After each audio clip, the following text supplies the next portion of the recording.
In this video, we will go over some of the reasons the British Crown wanted to make treaties with First Nations peoples in Canada. So, who is the British Crown anyway? Are we talking about a physical crown?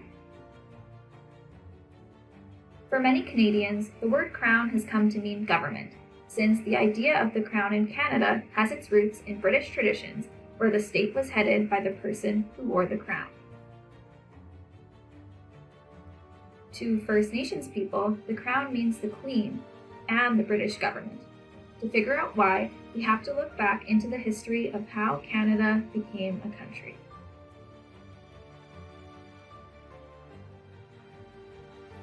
In the late 1700s, Britain ruled many colonies in North America. A colony is a group of people who leave their country to make a home in a new land, but they still follow the rules of the countries they left behind. These colonies did not have a central government, but rather remained separate colonies with their own independent governments. This is a map showing the different colonies at the time of Confederation. There was British Columbia, Newfoundland, Nova Scotia, New Brunswick, and Prince Edward Island. Ontario and Quebec were one big colony called the Province of Canada. On July 1, 1867, the Province of Canada, which was Ontario and Quebec, Nova Scotia, and New Brunswick united to form the Dominion of Canada through the British North America Act of 1867, or the BNA Act. British Columbia, Prince Edward Island, and Newfoundland remained separate colonies at this time. The BNA Act stated the powers each level of government would hold over specific areas. It gave the federal government jurisdiction over and responsibility for First Nations peoples in Canada. First Nations leaders were not consulted when the act was negotiated. So we say British Crown because the new Canadian government was still very connected to Britain at this time. The Canadian Red Ensign was an informal flag used to represent Canada on ships and public buildings as early as the 1870s. You can see it has the Royal Union flag, or Union Jack, and the shield of the coat of arms of Canada on it. So when the Canadian government started to negotiate the numbered treaties, they were representing the British Crown.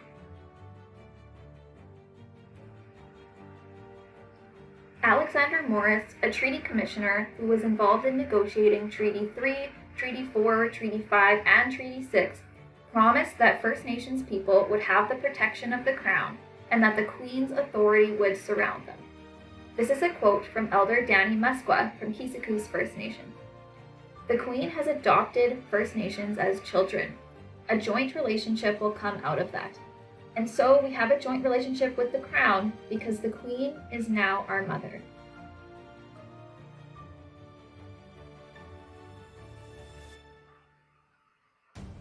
Now, what were the reasons the British Crown wanted to make treaties? Reason number 1. The British Crown wanted access to the land and resources of Western and Northern Canada. They wanted to eliminate First Nations title to lands to open up the West for settlement, so newcomers could settle and farm. Prime Minister John A. Macdonald wanted the West to be an agricultural producing region full of European immigrants. Reason number 2. The Canadian government needed the land to build a railroad from coast to coast. This was part of the plan Prime Minister John A. Macdonald had for building a nation. The newcomers and First Nations farmers in the West would supply grain to the East for export to other countries. The machinery the farmers needed would be supplied by factories in the East, and East and West would be connected by rail.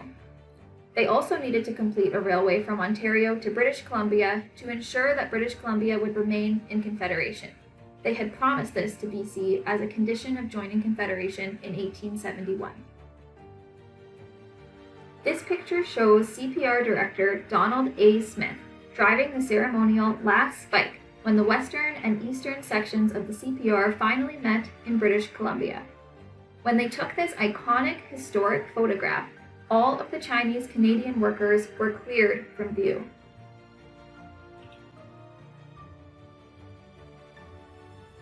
With the beginning of the construction of the CPR in the 1880s, Chinese workers were crucial for building the difficult western sections of the railway. Over the course of construction and by the end of 1882, of the 9,000 railway workers, 6,500 were Chinese Canadians. Chinese workers were paid $1 a day, and from this $1, they had to pay for their food and gear. White workers were paid between $1.50 to $2.50 per day and did not have to pay for provisions. As well as being paid less, Chinese workers were given the most dangerous tasks, such as handling the explosive nitroglycerin used to break up solid rock. Due to the harsh conditions they faced, hundreds of Chinese Canadians working on the railway died from accidents, winter cold, illness, and malnutrition. Although Chinese Canadian workers faced and overcame great obstacles to help build the CPR, they were left out of the national celebration and photographs surrounding its completion.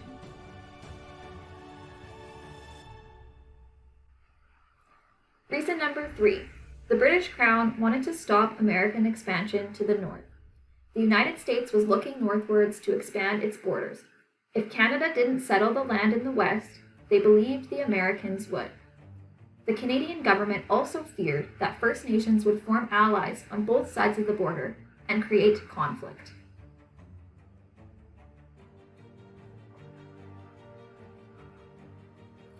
Reason number 4.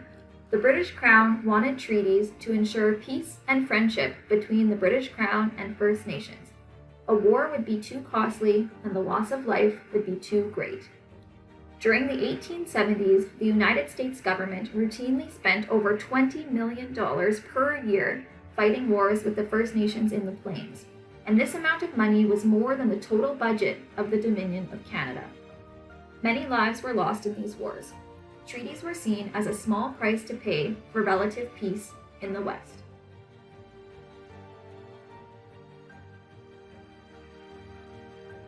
So, just to recap, these were some of the reasons the British Crown or Canadian government wanted to make treaties. 1.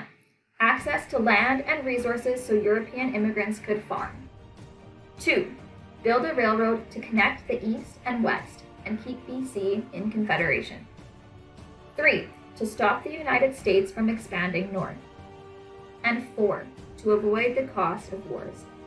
Thanks for watching!